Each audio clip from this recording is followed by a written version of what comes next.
আমি অধ্যাপক ডক্টর নাসরিন জেবিন, বাংলা বিভাগ, ঢাকা মহানগর মহিলা কলেজ। আমার ছাত্রীরা সবাই তোমরা নিশ্চয়ই ভালো আছো। এখন আসলে সময়ের সাথে সাথে আমাদেরকে এগিয়ে যেতে হয় এবং হবে, তাই আত্মিক আনন্দের সাথে মনের খুশিতে আমরা অনলাইন ক্লাসেও এগিয়ে থাকব। আজকে অনার্স চতুর্থ বর্ষর স্টুডেন্টদের জন্য আমার ক্লাস। যারা তোমরা প্রথম এখন উঠেছো চতুর্থ বর্ষে, তারা তোমাদের বিষয় কী কী আছে, কোন কোর্স আমরা পড়ব সেটা আমি তোমাদেরকে জানাচ্ছি। আমাদের কোর্সটা হচ্ছে বাংলা সাহিত্যের ইতিহাস ৩। বাংলাদেশের সাহিত্যের ধারা 1947 থেকে 2000 সাল পর্যন্ত। এখানে কিন্তু বাংলাদেশের উপন্যাস আছে, কবিতা আছে, নাটক আছে, প্রবন্ধ আছে, সব কিছুই মোটামুটি আমরা পড়ব। তো আমরা এতটুকু জানি, তুমি যেহেতু 4th ইয়ারে পড়ছো, আমাদের ভারতবর্ষের ইতিহাস তোমার জানা আছে। 1801 সাল থেকে 1801 সাল থেকে যেমন আধুনিক যুগ শুরু হয়েছে, 19 শতাব্দীটাও কিন্তু তখন শুরু হয়েছে। তো 1801 সাল থেকে আধুনিক যুগ শুরু হওয়ার পাশাপাশি কিন্তু আমরাও কিন্তু একটু একটু করে বাংলা সাহিত্যের রুদ্ধদ্বারকে উন্মোচনও করেছি। যেমন বাংলা সাহিত্যের প্রথম উপন্যাস ছিল আলালের ঘরের দুলাল, এবং প্রথম কিন্তু প্যারীচাঁদ মিত্র লিখলেন চলিত ভাষাতে। আর কলকাতা বিশ্ববিদ্যালয়ে প্রথম গ্র্যাজুয়েট হয়েছিলেন কিন্তু বঙ্কিমচন্দ্র চট্টোপাধ্যায়। তিনি প্রথম একটা সার্থক উপন্যাস লিখলেন দুর্গেশ নন্দিনী, সেটা ছিল 1865 সালে। ওই থেকে কিন্তু আমাদের যাত্রাটা শুরু হয়েছে। তাহলে 19 শতাব্দীর বর্জুয়া মধ্যবিত্ত শ্রেণীর মানসিকতার যে সম্পন্ন, যাদের আশা আকাঙ্ক্ষা, কামনা বাসনা, হতাশা, নৈরাশ্য, বিকৃতি, বৈকল্য, বাংলা উপন্যাসের নানা বিষয় নিয়ে তখন বিস্তার লাভ করেছেন লেখকরা, লিখেছেন।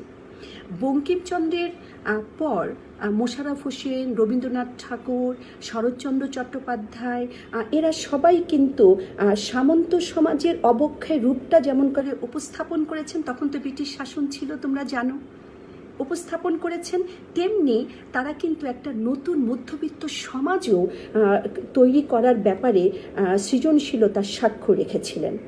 এবং এরই ধারাবাহিকতায় আমরা কিন্তু নবাগত উপন্যাসের শিল্প অরণ্যে উপনীত হয়েছিলাম। ফলে তারই সূত্র ধরে আমরা পর্যায়ক্রমে বিভূতিভূষণকে দেখেছি, তারাশঙ্কর বন্দ্যোপাধ্যায়কে দেখেছি, মানিক বন্দ্যোপাধ্যায়, নারায়ণ গঙ্গোপাধ্যায় প্রভৃতি কথাশিল্পীরা তারুণ্যের একটা শ্রীবৃদ্ধি কিন্তু তখন করেছিলেন। উপন্যাসের ক্ষেত্রে এর পরবর্তী পর্যায়টা ছিল মুসলমান লেখকদের প্রাথমিক উপন্যাস সৃষ্টির প্রচেষ্টা। এখানে আমরা মীর মোশাররফ হোসেন, ইসমাইল হোসেন সিরাজি, বেগম রোকেয়া, শেখ ফজলুল করিম, কাজী আব্দুল ওয়াদুদ, মাহবুবুল আলম, হুমায়ুন কবির সকলেই কিন্তু উপন্যাস রচনার ক্ষেত্রে কিন্তু হাত দিয়েছিলেন। হয়তো সার্থকভাবে সেভাবে তারা হয়তো পারেননি, অতটা করতে পারেননি, বাট মোটামুটিভাবে 1947 থেকে 73 পর্যন্ত, যে 71 পর্যন্তই ধরো যে সময়টা, এই 25 বছরে কিন্তু মোটামুটি আমাদের 400 লেখক, মানে 47-এর পরে আমাদের বাংলা ভাষাভাষী 400 লেখক, প্রায় 1500 উপন্যাস কিন্তু তারা লিখেছিলেন। আবুল ফজল, সত্যেন সেন, আবু জাফর শামসুদ্দিন, শওকত ওসমান, সৈয়দ ওয়ালিউল্লাহ, শামসুদ্দিন আবুল কালাম, তারপর হচ্ছে তোমার আবু ইসাহাক, শওকত ওসমান, আনোয়ার পাশা, আলাউদ্দিন আল আজাদ, সৈয়দ শামসুল হক, এরা কিন্তু একটা নতুন উপন্যাসের নতুন একটা তারুণ্যের বোধ ভিতরে আমাদের গ্রথিত করে দিয়েছিলেন। সময়ের পরিবর্তনের সাথে সাথে বাংলাদেশের উপন্যাসের বিচিত্র রূপ কিন্তু আমরা একটু একটু করে দেখতে পেয়েছি তখন। এখন আসো আমরা কোন বিষয়টা নিয়ে আমরা আলোচনা করব। আমরা আলোচনা করব বাংলা সাহিত্যের অত্যন্ত শক্তিধর একজন লেখক, সেটা ছিলেন সৈয়দ ওয়ালিউল্লাহ। সৈয়দ ওয়ালিউল্লাহ 1922 থেকে 1971 পর্যন্ত তার কিন্তু সময়কাল। তাহলে 40-এর দশকের পূর্বে মুসলিম রচিত মুসলমানরা রচনা করেছেন যে উপন্যাসসমূহের ঘটনা বিন্যাস, শিল্প নৈপুণ্য, বিন্যস্ততা যেমন প্রত্যক্ষ যোগ্য তেমন করে কিন্তু ছিল না, তেমনি চরিত্র চিত্রায়ন, ভাষাশৈলী এবং জীবন দর্শন রূপায়ণের ক্ষেত্রেও কিন্তু শিল্প সফল একটা উচ্চাঙ্গতা মানে উচ্চ মার্গীয় যে একটা ব্যাপার ছিল, এটা পর্যবেক্ষণযোগ্য কিন্তু সেভাবে ছিল না। আবু ইসাহাক, শওকত ওসমান, সৈয়দ ওয়ালিউল্লাহ সমকালীন 40 দশকের ঔপন্যাসিক হলেও ওয়ালিউল্লাহ কিন্তু আলাদা করে একটা মাত্রা যোগ করতে পেরেছিলেন সাহিত্যের ক্ষেত্রে। সেখানে যদিও তিনি ফ্রান্সে বসবাস করেছেন, এবং আরেক দিক থেকে আমাদের উপকার হয়েছে যে ফ্রান্সে বসবাস করার কারণে বিশ্ব শিল্প আন্দোলনের সম্পর্কে তার একটা কিন্তু গভীর জ্ঞান থেকে ছিল। সেই গভীর জ্ঞান থেকে কিন্তু তিনি আবার আমাদের শিল্প সৃষ্টির যে গতানুগতিকতা, সেটার একটা আলাদা মাত্রা কিন্তু তিনি তৈরি করতে পেরেছিলেন। তাহলে উন্নত একটা শৈল্পিক মূল্যায়ন এবং তাৎপর্য আমরা তার সৃষ্টির মধ্যে কিন্তু দেখতে পেয়েছি। এখন আমরা আসবো লাল সালু উপন্যাসের প্রেক্ষাপট আলোচনাটা করার জন্য। তার বিখ্যাত কিন্তু 3টা উপন্যাস আছে, যেটা হচ্ছে লাল সালু, চাঁদের অমাবস্যা, কাদো নদী কাদো। এগুলো কিন্তু তোমাদের সবই পাঠ্য আছে, যে সৈয়দ ওয়ালিউল্লাহর উপন্যাস যেগুলো আছে সেগুলো সবটাই তোমাদের পাঠ্য। উল্লেখযোগ্য যেগুলো আছে সেগুলোর উপরে কিন্তু তোমাদের ঘুরিয়ে ঘুরিয়ে কোশ্চেন আসবে। 1947 সালে দেশভাগের পর কিন্তু লাল সালু উপন্যাসটা প্রকাশ হয়েছে কিন্তু 49-এ, আর উনি লিখেছেন কিন্তু 47-এ। এটা তোমাদের খেয়াল রাখতে হবে। এখন সৈয়দ ওয়ালিউল্লাহ বাংলা সাহিত্যের অসামান্য একজন কথাশিল্পী ছিলেন। ছোট গল্প, উপন্যাস, নাটক নির্মাণ করেছেন এবং বিশুদ্ধ সাহিত্যের উপাসক তিনি কিন্তু ছিলেন। আমাদের মনন চেতনাকে তিনি প্রতিনিয়ত তার সৃষ্টির মাধ্যমে কিন্তু জাগ্রত করতে চেয়েছেন। তার উল্লেখযোগ্য উপন্যাসগুলো কিন্তু লাল সালু খেয়াল রাখতে হবে 1949-এ প্রকাশ হয়েছে, আর কাদো নদী চাঁদের অমাবস্যা কিন্তু আমাদের 1964-তে প্রকাশ হয়েছে, আর কাদো নদী কাদো 1968-তে প্রকাশ হয়েছে। সাহিত্যের ক্ষেত্রে তোমাকে খেয়াল করবে তুমি যে আলাদা করে যে স্বাতন্ত্রতা বোধ এবং স্বকীয় যে সত্তা আবিষ্কার কিন্তু সাকসেসফুলি কিন্তু সৈয়দ ওয়ালিউল্লাহ করেছিলেন। তিনি সাহিত্যের শিল্পের বিচারে বাংলাদেশের জনজীবন সম্পর্কিত ছিল। মানুষের আত্মিক জিজ্ঞাসা কী হবে, নিঃসঙ্গতা, অনুশোচনা এবং সাহিত্য পুরো জায়গাটা সামনে এগিয়ে গিয়ে আমরা উত্তরণের যে একটা ব্যাপার, সেই উত্তরণের শিল্পসম্মত যাত্রাটাও কিন্তু তিনি সাকসেসফুলি তার অভিযাত্রী কিন্তু ছিলেন। তিনি একই ধারায় সমাজ সচেতন ও ব্যক্তি সচেতন যেমন ছিলেন, এবং তাকে অতিক্রমের একটা বিস্ময়কর প্রতিভা কিন্তু তার মধ্যে ছিল। জীবনের সমগ্রতার সন্ধানে তিনি প্রতিনিয়ত কিন্তু বারবার কিন্তু নিজেকে অতিক্রম করার কিন্তু উনি চেষ্টা করেছেন। এই জিনিসটা তোমাকে খেয়াল করতে হবে। এখন আমরা বলেছি যে লাল সালু উপন্যাস কিন্তু বাংলা সাহিত্যের একটা শ্রেষ্ঠ উপন্যাস, এবং এই যে আমরা সমাজ সম্পর্কিত জীবনের সাথে, সমকালীন সমাজ ব্যবস্থার সাথে জীবন সম্পর্কিত যে সাহিত্য, সেই সাহিত্যটাই কিন্তু জনজীবন সম্পর্কিত সাহিত্য। সাহিত্য কিন্তু জনজীবনকে বাদ দিয়ে কখনোই কিন্তু নয়। এটা কিন্তু আমরা কখনো জীবনের সাথে সাহিত্য মানে জীবন মানে কিন্তু তোমার সোসাইটির সাথে সাহিত্য কিন্তু সম্পর্কিত ওতপ্রোতভাবে। তাহলে পাকিস্তান আমলে, পাকিস্তান সৃষ্টির পরে অতি নিকটতম যে সময়টা ছিল 47-এর পর, এবং সৈয়দ ওয়ালিউল্লাহ লাল সালু যখন রচনা করেন তখন ধর্মের যে একটা ভণ্ডামি চলছিল, সেই ভণ্ডামির গোড়ায় কিন্তু তিনি আঘাত করেছেন। আঘাত করে প্রকৃত ধর্ম প্রণোদনাকে দীর্ঘস্থায়ী করার একটা অভিব্যক্তি কিন্তু ব্যক্ত করেছেন। বাঙালি মুসলমানরা ভণ্ড পীরবাদে কিন্তু কখনোই কিন্তু তারা আসক্তি নয়, প্রকৃত গভীর জীবন দর্শন এবং নতুন উদ্দীপ্ত জীবনের অভিসারী হয়ে নতুন জীবন বোধে, নতুন সৃষ্টিতে তারা কিন্তু এগিয়ে যাওয়ার একটা প্রত্যয় 47-এর পরে কিন্তু ছিল। কিন্তু পুরো সমাজ জীবনের সাথে আমাদের সোসাইটির সাথে কিভাবে সাহিত্য উপকরণ হিসাবে উঠে এসেছে লেখকদের শিল্প চর্চার মাধ্যমে, সৈয়দ ওয়ালিউল্লাহ কিন্তু এই জিনিসটাকে ফোকাস করেছেন অনেক বেশি। সমস্ত সমালোচকরা জীবনের সাথে আমাদের সমাজ সম্পর্কিত সাহিত্য যে ওতপ্রোতভাবে জড়িয়ে আছে, সমাজকে বাদ দিয়ে যে আমাদের সমাজ জীবনকে বাদ দিয়ে যে আমাদের জনজীবন নয়, আমাদের উপন্যাসের উঠোন জুড়ে কখনো সাকসেসফুল আলো দেখতে পাবে না, সেটা সব সমালোচক কিন্তু একইভাবে স্বীকার করেছেন।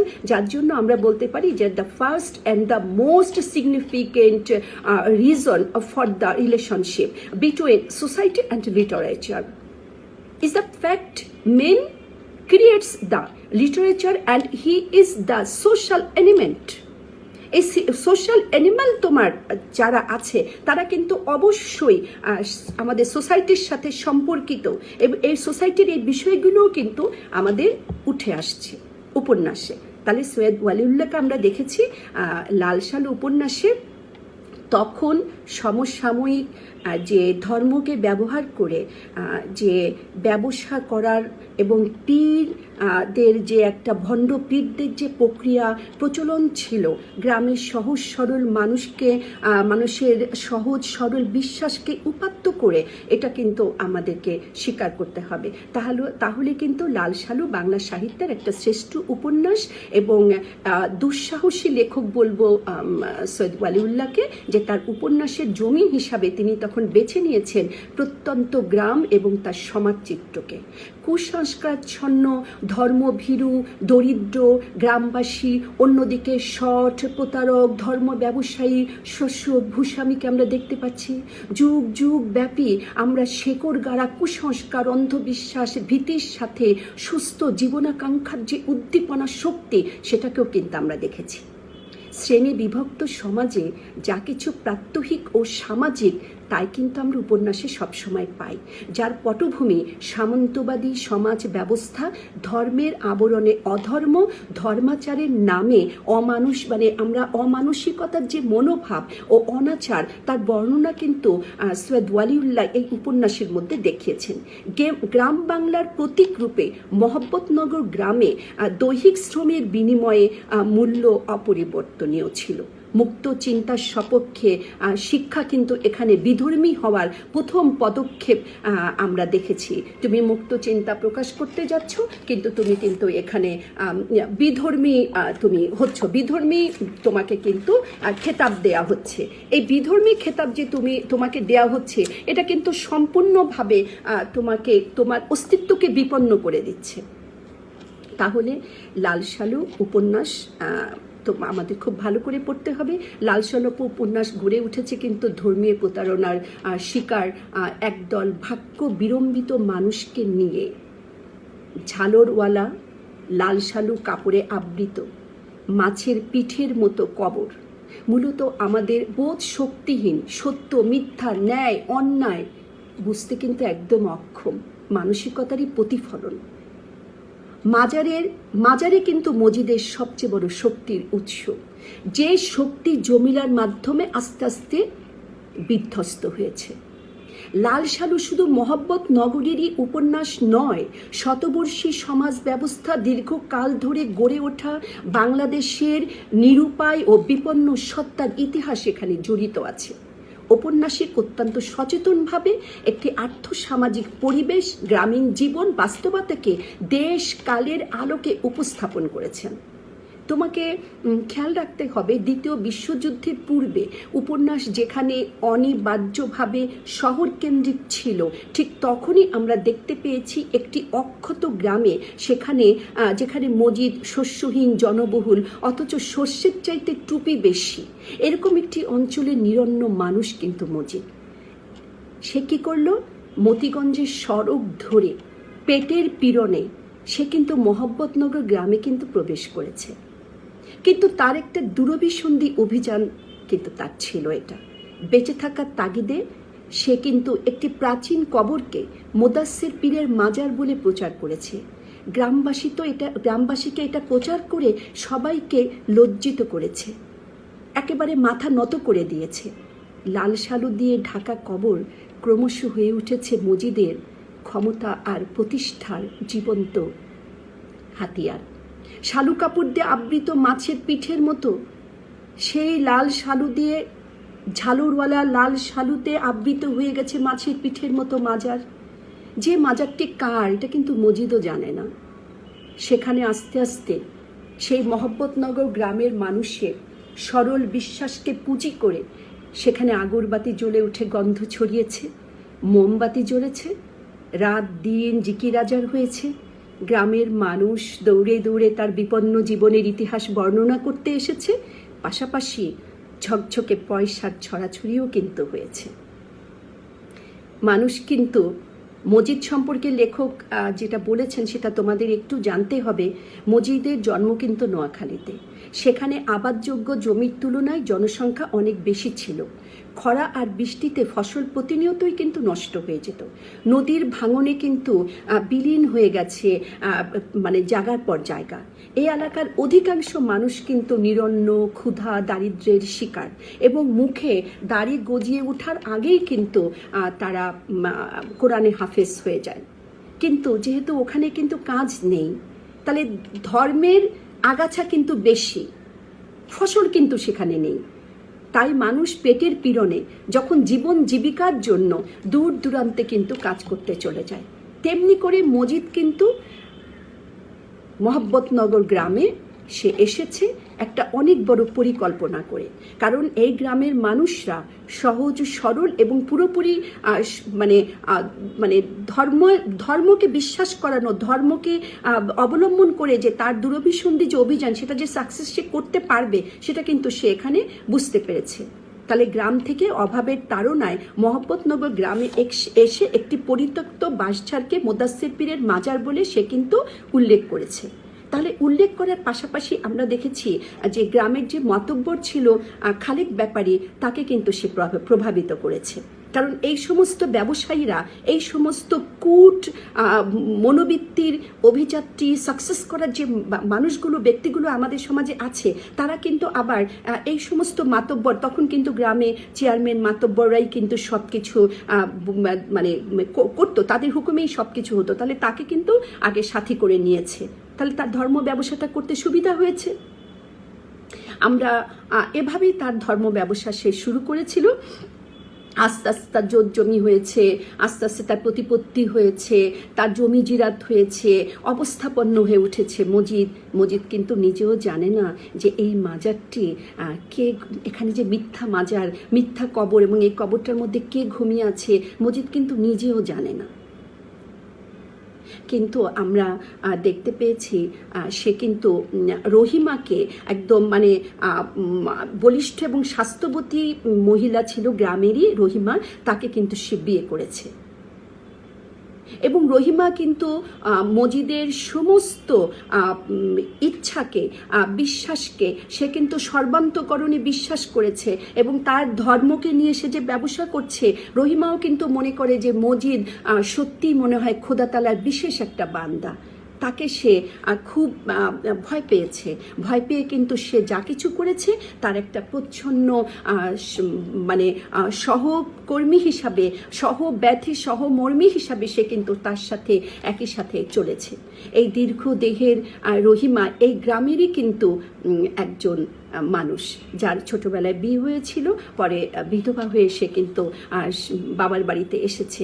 এখান থেকে তাকে কিন্তু সে বিয়ে করেছে। এবং রহিমা সারাদিন ধান সিদ্ধ করে এবং মজিদের কাছে যত মানুষ আসে, সে অনেকের সাথেই, মহিলারা যারা গ্রামগঞ্জ থেকে আসে তারা কিন্তু রহিমার সাথে কথা বলে, সুখ দুঃখের কথা বলে, রহিমাকে বলে আবার মজিদকে বলানোর জন্য তাকে ইন্সপিরেশন দেয়। কখনো মন খারাপ হলে রহিমা আবার তাদেরকে বুঝায়। এরকম একটা চরিত্র আমরা দেখতে পেয়েছি।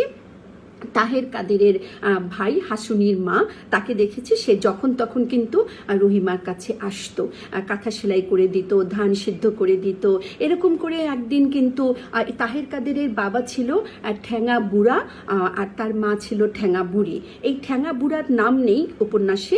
ঠ্যাঙা বুড়াকে আমরা দেখেছি মজিদের শক্তিকে প্রত্যেকে কিন্তু বিশ্বাস করে, কিন্তু মজিদের শক্তিকে কিন্তু গ্রামের সবাই বিশ্বাস করে, কিন্তু মজিদের শক্তিকে কিন্তু বিশ্বাস করে না ঠ্যাঙা বুড়া। সে কিন্তু উদারনৈতিক চেতনার একজন মানুষ, উনি একেবারেই বিশ্বাস করেন না। সুতরাং একটা প্রতিবাদী চেতনা তার ভিতরে ছিল, বাট প্রকাশটা তিনি সেভাবে করতে পারতেন না। তাই মজিদ যখন তাকে ডেকে বিভিন্ন সবার সাথে যখন সে ওয়াজ করত, তখন কিন্তু সে চুপ করে বসে থাকতো, সে কোনো প্রতিক্রিয়া দেখাতো না। তো ঠ্যাঙাবুড়ি সবসময় ঝগড়া বিবাদ করতো। তাই ঝগড়া বিবাদে অতিষ্ঠ হয়ে একদিন কিন্তু আমরা দেখলাম যে রহিমা আর কাছে বিচার দিতে আসলো। আর তাহের কাদেরের যে বোন হাসুনির মা, সে কিন্তু বিচার দিতে আসলো। বিচার দিতে এসে সে বলল যে, রহিমা বলল তোমার মনটা খারাপ কেন? বলল যে তানারে কন আমার যেন মৌত হয়। তখন রহিমা বলল কেন? তানারে কন মানে হচ্ছে মজিদকে বলেন আমার যেন মৌত হয়। বলছে কেন তুমি কথা বলছো, তোমার মৌত হবে কেন? বলে ঠ্যাঙাবুড়ির অত্যাচার, তাদের মারামারি কাটাকাটি আর সহ্য করতে পারি না।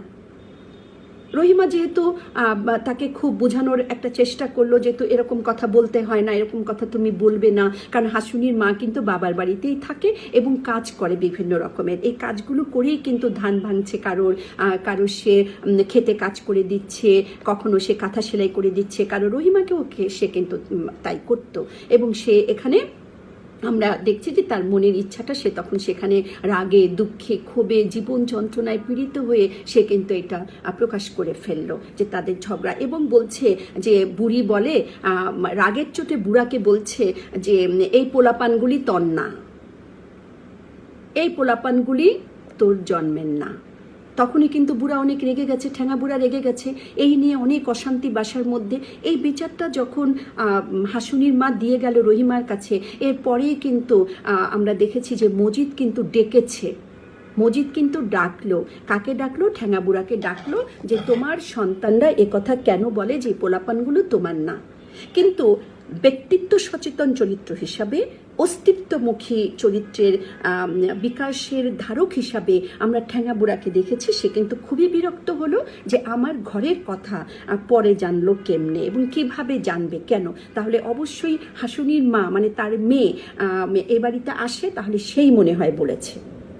তাই সে বাড়িতে হনহন করে হেঁটে যায়, হেঁটে গিয়ে হাসুনির মাকে কিন্তু উত্তম মাধ্যম দেয়, খুব মারধর করে। মারধর করলে হাসুনির মা আবারও কিন্তু কাঁদতে কাঁদতে রহিমার বাড়িতে আসে এবং রহিমার কাছে কিন্তু বিচার দেয়। বিচার দেওয়ার পরে যে তাকে মেরেছে, বিচার দেওয়ার পরে আবারও কিন্তু মজিদ কিন্তু ডাকে, ঠ্যাঙাবুড়াকে ডেকে কিন্তু বলে তুমি তাকে মেরেছ কেন? তখন খুব বকাবকি করে এবং এই সন্তানগুলো যে তোমার না বলছে, এটা কেন বলছে তুমি এটা নিজে চিন্তা করে দেখো।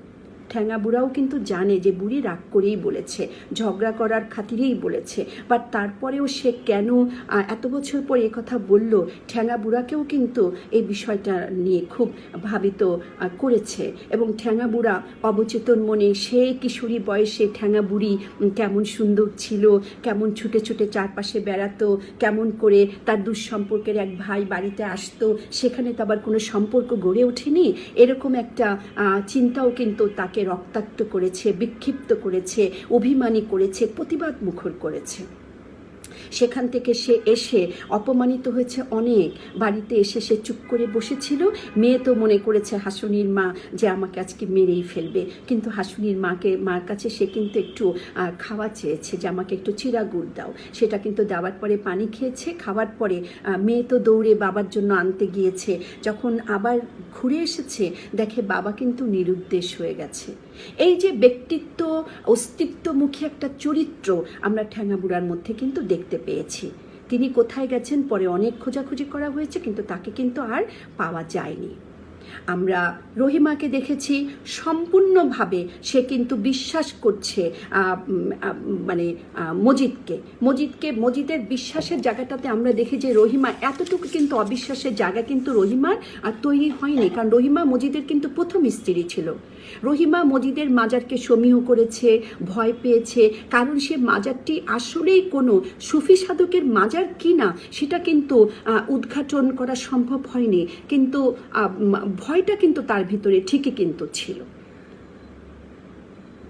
আমরা দেখেছি যে খালেক ব্যাপারীর স্ত্রী, এই খালেক ব্যাপারী যে মাতব্বর, যে খালেক ব্যাপারীর জীবনের ট্র্যাজেডিটাই কিন্তু ছিল যে প্রতিবাদ সে কিন্তু করতে পারেনি মজিদের বিপক্ষে প্রতিবাদ করতে পারেনি বিধায় এই সমস্ত অসাধু ধর্ম ব্যবসায়ীরা কিন্তু এদেরকেই আগে হাত করে। আবার এর মুখোশটা যে খালেক ব্যাপারী উন্মোচন করতে পারেনি, এটা কিন্তু খালেক ব্যাপারীর জীবনের ট্র্যাজেডি। বিশ্বাস করেছে, কারণ ধর্মের প্রতি আমরা সবসময় কিন্তু খুব বেশি সেন্সিটিভ থাকি। তাহলে এই সুযোগটা নিয়ে আওয়ালপুরে একটা সত্যিকারের পীর এসেছিল যে প্রতি বছরই ওখানে আসে এবং তার অনেক মুরিদ আছে। তাহলে মোহাম্মদনগর গ্রাম থেকে ইদানিং ফসল একটু কম হচ্ছে, ঝড় বৃষ্টি বেশি হচ্ছে, তারা কিন্তু আওয়ালপুরের পীর সাহেবের কাছে কিন্তু তারা অনেকেই ছুটে ছুটে মোহাম্মদনগর গ্রাম থেকে গেছেন। এই খবর কিন্তু মজিদ জানতে পেরেছে। তাহলে মজিদের অস্তিত্বের যে জায়গাটা, মজিদের নিজের ব্যক্তিত্বের অস্তিত্বের যে শেকড়ের জায়গাটা, মজিদ কিন্তু জানে এটা মিথ্যা, কিন্তু এটাকে তো স্থায়ীভাবে আজীবন রাখতে হবে। এটার জন্য কিন্তু সে খালেক ব্যাপারীর স্ত্রী কিন্তু নিঃসন্তান ছিল, আমেনা। এটা কিন্তু আমেনা ছিল তার প্রথম স্ত্রী, ছোটবেলায় বিয়ে করে নিয়ে এসেছে। তাহলে আমেনা কিন্তু খালেক ব্যাপারীর কাছে ইচ্ছা প্রকাশ করলো যে আমাকে আবালপুরে পীর সাহেবের কাছে আমার একটু পানি পড়া এনে দেওয়ার জন্য। তাহলে এই পানি পড়া এনে দেওয়ার জন্য যে পীর সাহেবের কাছে পানি পড়া এনে আবদার যে করেছে খালেক ব্যাপারীর কাছে, খালেক ব্যাপারী কিন্তু তার দ্বিতীয় স্ত্রীর ভাইকে দিয়ে, ধলা মিয়া, তাকে দিয়ে কিন্তু পানি পড়া আনতে পাঠিয়েছে এবং সে বলেছিল যে তুমি মজিদকে বলবে না, মজিদকে তুমি বলবে না। তাহলে মজিদকে কিন্তু সে বলে দিয়েছে। এর পরবর্তী পর্যায়ে আমরা দেখেছি যে খালেক ব্যাপারী স্ত্রীর প্রতি মজিদের যে অন্যায় আচরণ সে করেছে এবং তাকে কিন্তু বলেছে যে আমার প্রজা রেখে সে আমার কাছে আসবে এবং আমি তাকে মাজারে ঘুরাবো, ঘুরিয়ে 7 পাক দিব, দেওয়ার পরে আমি তার সন্তান হওয়ার জন্য আমি ব্যবস্থা করে দিব। খালেক ব্যাপারী বিশ্বাস করেছে এবং বিশ্বাস করে কিন্তু ঠিকই কিন্তু সে আমেনাকে রোজা রাখিয়ে সেখানে এনেছে। কিন্তু আমেনার প্রতি তার কিন্তু ভীষণভাবে মানে কি বলবো, মজিদ কিন্তু চরিত্র খুবই খারাপ ছিল তার। মজিদের চরিত্র কিন্তু আমরা দেখেছি একেবারেই কিন্তু মজিদের চরিত্র কিন্তু আমরা দেখেছি একেবারেই ভালো ছিল না। সে কিন্তু সব সময় মানে লোলুপ একটা দৃষ্টি কিন্তু তার ছিল। তাহলে সেই পালকির থেকে যখন আমেনা নামছে মজিদের ওখানে এসে রোজা রেখে সে পাটা দেখছে, সুন্দর হাতটা দেখছে, সেটা দেখে কিন্তু ওর ভিতরে কামনা জেগে উঠেছে এবং সেই কামনা যেটা জেগে উঠেছে, সেই জেগে উঠার একটা দূরভিসন্ধি ইচ্ছা কিন্তু তার মধ্যে দেখেছি, যেটা অত্যন্ত ভয়ঙ্কর, নোংরা, সাপের ফণার সাথে তুলনা করেছে। তাহলে চরিত্রগত দিক থেকেও কিন্তু আমরা মজিদকে দেখছি অত্যন্ত নোংরা চরিত্রের অধিকারী। এবং 7 পাক দিতে দিতে আমেনা কিন্তু রোজা রাখা ছিল, সেখানে সে ফিট হয়ে গেছে, সেন্সলেস হয়ে গেছে। ওখানেই কিন্তু তাকে খারাপ মহিলা হিসাবে আখ্যা দিয়েছে এবং তোমার খালেক ব্যাপারীকে দিয়ে তাকে তালাক দিতে বাধ্য করেছে। এর পরবর্তীতে আমরা দেখেছি যে সে ছোট্ট বয়সের একটা মেয়ে জমিলা, যে এই উপন্যাসের নায়িকা, তাকে কিন্তু সে বিয়ে করেছে। বিয়ে করার পরে সেই জমিলাই তার অস্তিত্বের শেকড় ধরে টান দিয়েছে এবং জমিলার প্রতি মজিদ নিষ্ঠুর আচরণ করেছে। জমিলা যাতে বিশ্বাস করে মজিদের মাজার ভক্তি করে, তাকে বিশ্বাস করে, তার জন্য সর্বান্তকরণের চেষ্টা করেছে, যার ফলে নিষ্ঠুর আচরণ করেও কিন্তু কোনোভাবে তাকে কিন্তু রাজি করাতে পারেনি, মজিদের অভিমুখী করাতে পারেনি এবং প্রত্যাখ্যান করেছে। প্রত্যাখ্যান করার স্পৃহা, স্পর্ধা একমাত্র জমিলাই দেখিয়েছে, যেটা রহিমা দেখাতে পারেনি।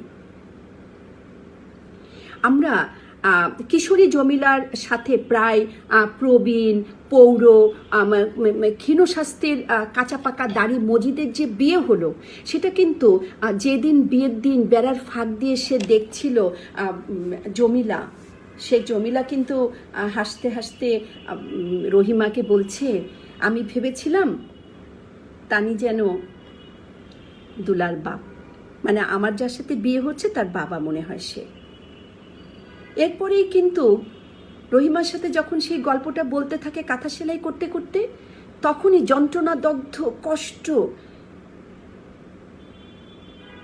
কষ্টের অভিব্যক্তি আমরা দেখেছি, চোখ ফেটে জল পড়েছে। কি করে সেই ঘরে আসলো, কি করে যাকে সে শ্বশুর মনে করেছে পরে দেখে সে তার স্বামী। ভাগ্যের নির্মম পরিহাস হলো দারিদ্র ক্লিষ্টতার কারণে জমিলার বাবা মজিদের মতো একজন পৌর ধর্ম ব্যবসায়ীর কাছে তার অতীব কম বয়স্কা কন্যাকে কিন্তু বিয়ে দিতে বাধ্য হয়েছে। সমস্ত বাংলাদেশে এই ধরনের চরিত্র কিন্তু কম নেই, সংখ্যা কিন্তু জমিলারা কিন্তু এখানে নেই। জমিলা তার চঞ্চল চাপল্যতা, চারপাশে ঘুরে ঘুরে বেড়ানো, সব কিছু তার ক্যারেক্টারটা কিন্তু খুব উদারমুখী চেতনার অধিকারী কিন্তু জমিলা ছিল। এই সমস্ত ভণ্ড পীরদের সে কিন্তু পছন্দ করতো না। তাহলে মজিদ জমিলাকে শাসন করার জন্য ঝড় বৃষ্টির মধ্যে যখন পারেনি এক পর্যায়ে, তখন ঝড় বৃষ্টির মধ্যে জমিলাকে কিন্তু মাজারে বেঁধে রেখে এসেছে। পরের দিন গিয়ে মজিদ দেখে যে অচেতন অবস্থায় মাজারের মধ্যে সে বসে শুয়ে আছে এবং মাজারের উপর পা তুলে দিয়েছে। ভণ্ড ও মিথ্যা পীরের মাজারের অসততার প্রতি যে প্রতীকী একটা প্রতিবাদ, সেটা কিন্তু আমরা জমিলাকে করতে দেখেছি। যখন জমিলাকে মাজারে বেঁধে রেখে আসে, তখন কিন্তু আমরা দেখেছি প্রতিবাদ মুখর হয়ে উঠেছে কিন্তু রহিমা। কারণ রহিমা কিন্তু জমিলাকে কখনো সতীনী ভেবে কখনো তার বিরুদ্ধাচারণ করেনি, বরং তার কিন্তু সতীর্থ ছিল। সতীন হলেও কিন্তু তার সতীর্থ ছিল, কন্যার মতন তিনি কিন্তু যত্ন করেছেন তাকে। তাই যখন রাতের বেলা প্রচণ্ড পরিমাণে বৃষ্টি হচ্ছিল, তখন মজিদ বলছে উঠানের ধানগুলো তো ভিজে যাচ্ছে, ধানগুলোকে সরিয়ে রাখো। তখন প্রতিবাদী হয়ে ওঠে কিন্তু রহিমা, যে রহিমা চিরদিনের শান্ত নিষ্প্রিয় রহিমা মজিদের শক্তিকে বিশ্বাস করেছে সর্বান্তকরণে। সে কিন্তু প্রতিবাদ মুখর হয়ে ওঠে। সে বলে, ধান দিয়া কি হইব মানুষের জানি যদি না থাকে। জমিলার প্রতি রহিমার মাতৃপ্রতি মাতৃত্ব বোধ, মজিদের প্রতি তার উপেক্ষাকে উপযুক্ত বাক্যে কিন্তু সে নির্দেশিত করেছে। এবং জমিলাকে যখন ওখান থেকে নিয়ে আসে, জমিলা কিন্তু মজিদের মুখের মধ্যে থুতু দিয়ে দিয়েছে। তাহলে এই উপন্যাসের মূল চরিত্র কিন্তু আমরা জমিলার মধ্যে দেখতে পেয়েছি, যে নায়িকা চরিত্র কিন্তু এখানে জমিলা, যে মজিদের সমস্ত ধর্ম ব্যবসায়ী যে সত্তাটা আছে, মিথ্যা ধর্ম ব্যবসা, ধর্মকে ব্যবহার করে যে সে মানুষকে ঠকাচ্ছে, এটা কিন্তু বুঝতে পেরেছে সবার আগে কিন্তু জমিলা। আমরা আক্কাসকে দেখেছি একটা উদ্যমী যুবক হিসাবে, অর্থবিত্ত তার আছে, সে কিন্তু গ্রামে একটা স্কুল প্রতিষ্ঠা করতে চেয়েছিল। অশিক্ষিত গ্রামবাসীকে সে শিক্ষার আলোতে একটু আলোকিত করতে চেয়েছিল। কিন্তু মানুষ শিক্ষিত হয়ে উঠলে মজিদের ভণ্ড মাজার ব্যবসা একটা হুমকির মধ্যে কিন্তু পড়বে। এই কারণেই কিন্তু তার স্কুল প্রতিষ্ঠা করার যেটা স্বপ্ন, সেটা কিন্তু মুহূর্তে ধূলিসাৎ করে দিয়েছিল। এবং সে সেখানে সে একটা সভা ডেকেছিল এবং স্কুল প্রতিষ্ঠা করার পরিবর্তে সে কিন্তু সেখানে একটা মাজার করতে চেয়েছে, যাতে তার স্বপ্ন এবং ইচ্ছাগুলো পরিপূর্ণভাবে আরও বেশি করে সফল হয়। তাই প্রথমে তাকে অপমান করার জন্য সবার সামনে বলেছে যে, এই মিয়া তোমার দাড়ি কই। ভাষার মধ্য দিয়ে তাকে তিরস্কার করার যে কতটা কটাক্ষ শব্দ প্রয়োগ করতে হতে পারে, সেটা কিন্তু মজিদ দেখিয়ে দিয়েছে। আক্কাস একটি বুদ্ধিমান, শিক্ষিত, দূরদর্শী এবং সাংগঠনিক ক্ষমতা সম্পন্ন করে সে গ্রামবাসীকে শিক্ষার আলোয় কিন্তু আলোকিত করতে চেয়েছে, যেটা সে কিন্তু পারেনি। তাহলে আমরা এখানে যেই চরিত্রগুলো দেখতে পাচ্ছি, আমরা কিন্তু মজিদ কিন্তু লাস্টের দিকে আমরা দেখেছি সে কিন্তু অস্তিত্বের পীড়নে কিন্তু দগ্ধ হয়েছে মজিদ। কারণ জমিলা মজিদের শাসন মানেনি। আওয়ালপুরের একজন প্রকৃত পীর এসেছিল, সেই পীরের কাছে কেন আমেনা গিয়েছে তাই তাকে শাস্তি দিচ্ছে, এবং সে নিজে ওখানে গিয়ে নামাজ নিয়ে একটা মিথ্যা ফতোয়া দিয়ে সমস্ত গ্রামবাসীকে সে কিন্তু নিয়ে এসেছে যে মহব্বতনগর গ্রামের কারা কারা আছে তা তোমরা সবাই আমার সাথে আসো, সে হচ্ছে ভণ্ডপীর। আসলে কিন্তু ভণ্ডপীর সে ছিল না, ভণ্ডপীর কিন্তু মজিদই ছিল। কারণ মজিদ কিন্তু আত্মসংকট এবং অস্তিত্ব চেতনায় বিপর্যস্ত হয়ে পড়েছে। তাই জন্য তার সাজানো মাজার ব্যবসা যে কোনো সময় ধূলিসাৎ হয়ে যেতে পারে, এটাই কিন্তু মজিদ ভেবেছিল। তাই মজিদ চরিত্রের মধ্যে আমরা যে অস্তিত্ববাদের এবং অস্তিত্ব সংকটের যে প্রকাশকে আমরা দেখেছি, লেখক কিন্তু সেটাই কিন্তু এখানে প্রকাশ করেছেন, সেটা কিন্তু এখানে উনি দেখিয়ে দিয়েছেন।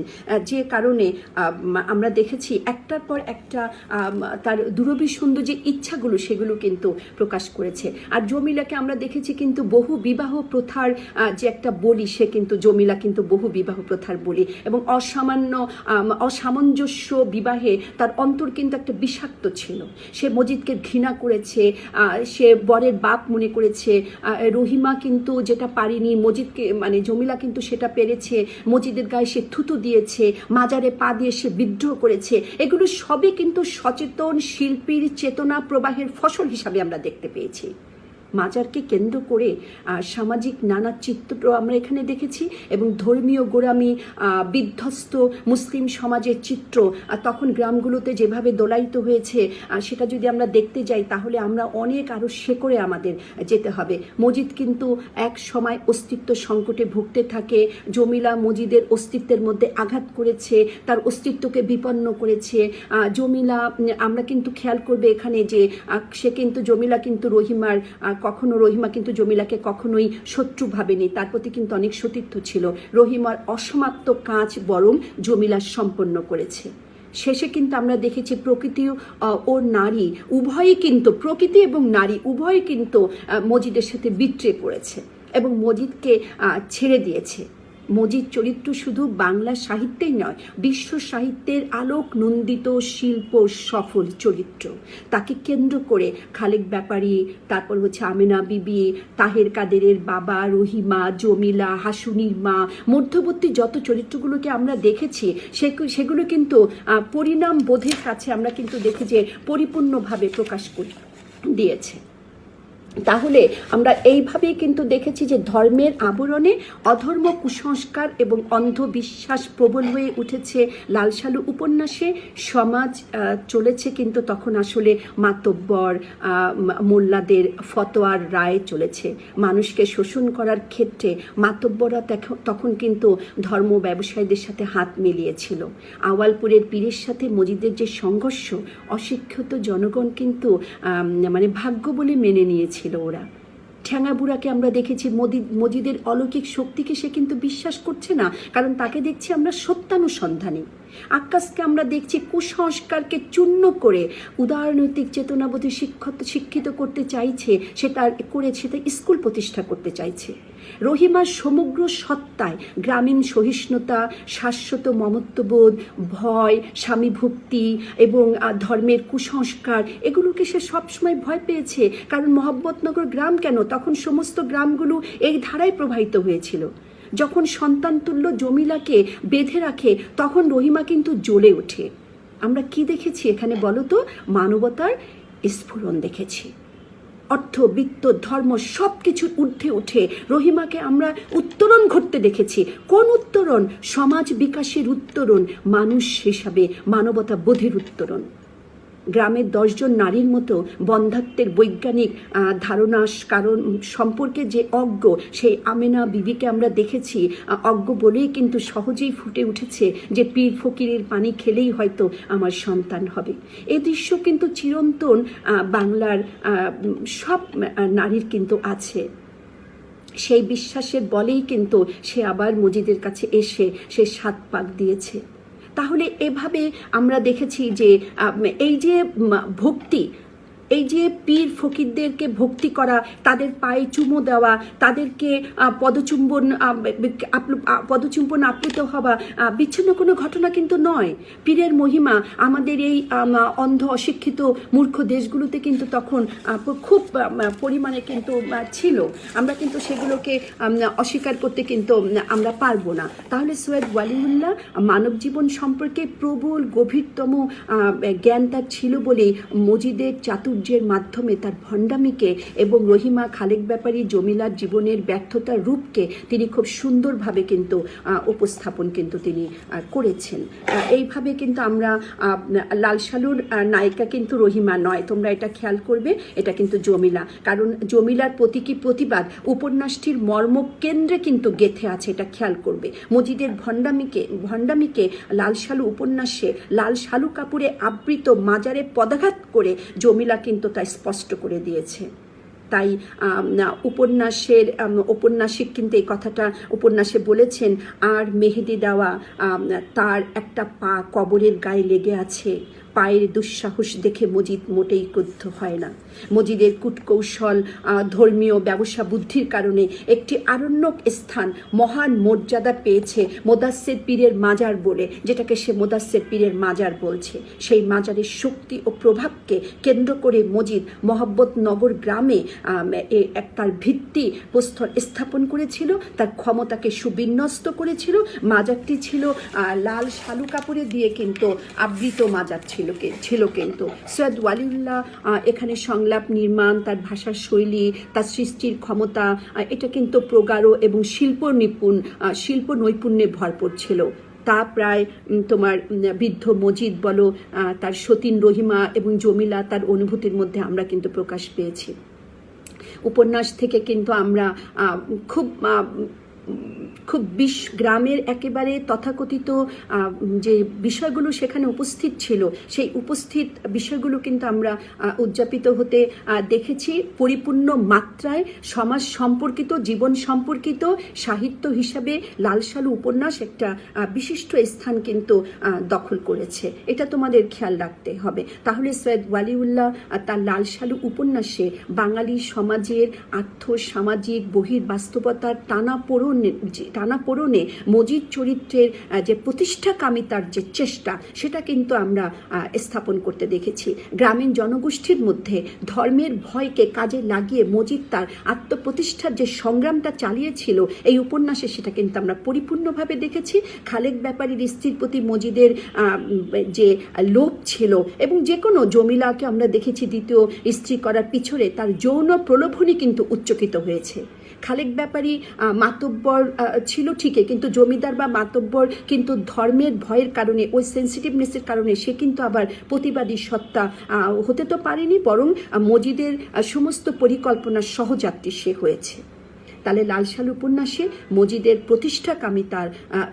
কামিতা যে আমরা দেখতে পেয়েছি, সেটা মানে অভিব্যক্ত তো পেয়েছি, আমরা সেটা দেখেছি। মজিদ স্ত্রী জমিলার যে পদাঘাত সে মাজারের মধ্যে, সে মাজারশ্রেষ্ঠ মাজারের উপর উৎকীর্ণ থেকেছে, তাতে কিন্তু ধর্ম ব্যবসায়ীরা কিন্তু মজিদের হীনতার দর্শন প্রকাশ পেয়েছে সেখানে। কারণ মজিদ কিন্তু ভয় পেয়ে গিয়েছিল, মজিদ কিন্তু লাস্টে আমরা দেখতে পেয়েছি আত্মসংকটে সে কিন্তু সাংঘাতিকভাবে, তার আত্মদর্শনের সংকটকে প্রচণ্ডভাবে ঘনীভূত হতে কিন্তু আমরা দেখেছি। লাস্টে যখন অনেক বড় একটা জায়গাতে সে এসে দাঁড়ায়, সে খোদাই করা চোখ দেখতে পায় এবং সে আত্মপ্রতিষ্ঠার জায়গা তার নড়ে ওঠে, সে কিন্তু সাংঘাতিকভাবে ভীত হয়ে যায়, সে নিজেই কিন্তু অস্তিত্ব সংকটে কিন্তু পড়ে যায়। কারণ তখন সে ভয় পেয়ে রহিমার উদ্দেশ্যে কিন্তু মজিদ বলেছিল, কও বিবি আমি কি করলাম, আমার বুদ্ধিতে কুলায় না। রহিমাকে সে বলছে যে জমিলাকেও কিন্তু সে হাত করতে পারলো না, কিন্তু সেই শিলাবৃষ্টির মধ্যে যে জমিলাকে সে রেখে এসেছিল, সেখানেও কিন্তু মজিদের প্রতি কিন্তু বিরূপভাবে কিন্তু জেগে উঠেছে মুহূর্তের মধ্যে মজিদের ভিতরে, এবং সে প্রতিবাদ করেছে, এবং প্রতিবাদ এমনভাবে সে রহিমা করেছে যে রহিমা চিরদিনের শান্ত নিরীহ। রহিমার মজিদের প্রতি বিরাট কণ্ঠ শুনে মজিদ কিন্তু ভয় পেয়ে গেছে। মুহূর্তের মধ্যে মনে হয় কেয়ামত হবে, মুহূর্তের মধ্যে মজিদের ভিতরে একটা কি যেন ওলটপালট হয়ে যাওয়ার একটা উপক্রম আমরা দেখলাম। একটা বিচিত্র জীবন আদিগন্ত উন্মুক্ত হয়ে কিন্তু ক্ষণকালের জন্য প্রকাশ পেয়েছে তার চোখের সামনে, আর একটা সত্যের সীমানা পৌঁছে জন্ম বেদনা, তীক্ষ্ণ যন্ত্রণা আমরা সেখানে দেখতে পেয়েছি। এই ভাষ্যের মধ্যে দিয়ে আমরা মজিদের আত্মসংকটের অস্তিত্ব বহন, যন্ত্রণা প্রবাহের মর্মবিদারী উচ্চারণকে আমরা প্রকাশ হতে কিন্তু দেখেছি, যেটা লেখকের জৈবনিক এবং শৈল্পিক একটা নৈপুণ্য সৈয়দ ওয়ালিউল্লাহ কিন্তু উপস্থাপন কিন্তু এখানে করেছেন। আমরা আজকে আমি মনে করছি যে সৈয়দ ওয়ালিউল্লাহ অত্যন্ত শক্তিশালী একজন লেখক যেমন ছিলেন, তেমনি আমাদের 47 দেশভাগের পর গ্রামীণ জনজীবনে আমাদের জীবন সম্পর্কিত যে উপাত্তগুলো ছড়িয়ে ছিটিয়ে ছিল, যেগুলো আমাদের ভীষণভাবে প্রভাবিত করছিল, সেই জীবনের শেকড়ের মধ্যে শেকড়কে তুলে এনে লাল সালু উপন্যাস যেভাবে সার্থকভাবে তার সৃষ্টি ক্ষমতাকে পরিপূর্ণ করেছেন, এটা কিন্তু অনেক বড় একটা সার্থকতা বলে আমি মনে করছি। তাহলে লাল সালু উপন্যাস আমাদের চেতনাবোধকে অনেক পড়ার পরে আমাদের চেতনাবোধকে অনেক বেশি উন্মুক্ত করবে, আমাদের মানবীয় চেতনাবোধকে অনেক বেশি সুসংহত করবে, আমাদের উদারনৈতিক শিক্ষা, আমাদের প্রাতিষ্ঠানিক জীবনবোধ আমরা পরিপূর্ণভাবে জীবনের সাথে সম্পর্কিত হতে পারবো বলেই আমরা আশা করছি। আমি মনে করছি যে লাল সালু উপন্যাস সৈয়দ ওয়ালিউল্লাহর আমরা আজকে পড়লাম, এখান থেকে আমরা আগামী দিন আমরা আরেকটা বিষয় নিয়ে আলোচনা করব। এখান থেকে আমরা পুরোপুরি সমাজ ব্যবস্থার একটা পরিপূর্ণ চিত্র আমরা পেয়েছি। তোমরা সবাই ভালো থাকবে। সামনের দিন আমরা আরেকটা ক্লাস করব, পরবর্তী ক্লাসে। সবাইকে শুভেচ্ছা।